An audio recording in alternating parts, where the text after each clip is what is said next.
జై శ్రీరామ్. నేను మీ రామ్. అయితే విషయం ఏంటంటే 25 లక్షల రూపాయలు పెట్టి కారు కొనుక్కున్నాడు.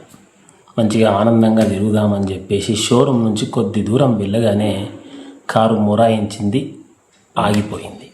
కదలట్లేని కారు అసలే 25 లక్షల రూపాయలు పెట్టి కొనుక్కున్నాడు. షోరూమ్ వాళ్ళని సంప్రదిస్తే వాళ్ళు పట్టించుకోవట్లేదు. షోరూమ్ ముందు కూర్చొని నానా హంగామా చేస్తే వాళ్లకు బుర్రకెక్కది, మన బాధ వాళ్ళకి అర్థం కాదు.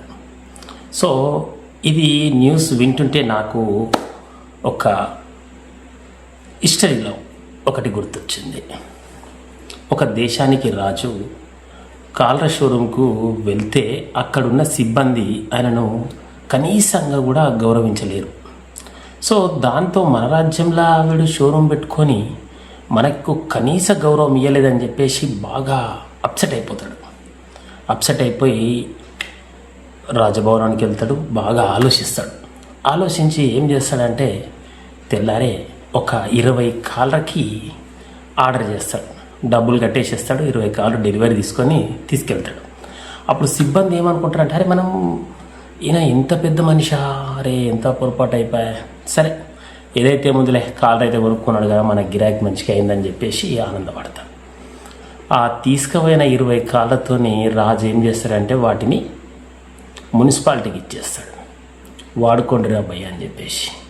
దీనికోసం ఆఫీసర్లు తిరగనికి కాదు, ఆ పట్టణంలో ఉన్న చెత్తను ఎత్తబెట్టడానికి, ఆ చెత్తను మోయడానికి ఈ కాళ్ళకు వెనకాల ట్రాలీలు తగిలించి ఈ ఖరీదైన కాళ్ళను చెత్తగుంజనికి పెడతాడు.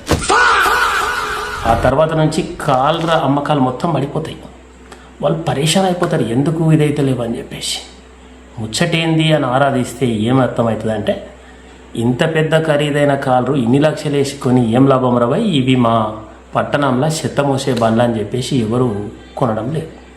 సో అప్పుడు యాజమాన్యం గ్రహించి రాజు దగ్గరికి వచ్చి, అయ్యా క్షమించు తప్పైందని చెప్పేస్తే వాళ్ళ కాళ్ళు ఆయనకి ఇచ్చిండు, ఈయన డబ్బులు ఈయనకి ఇచ్చిండు. కానీ అట్లా రాజు కలుసుకుంటే దెబ్బలకు దేనికైనా కొదవుండదు అనమాట.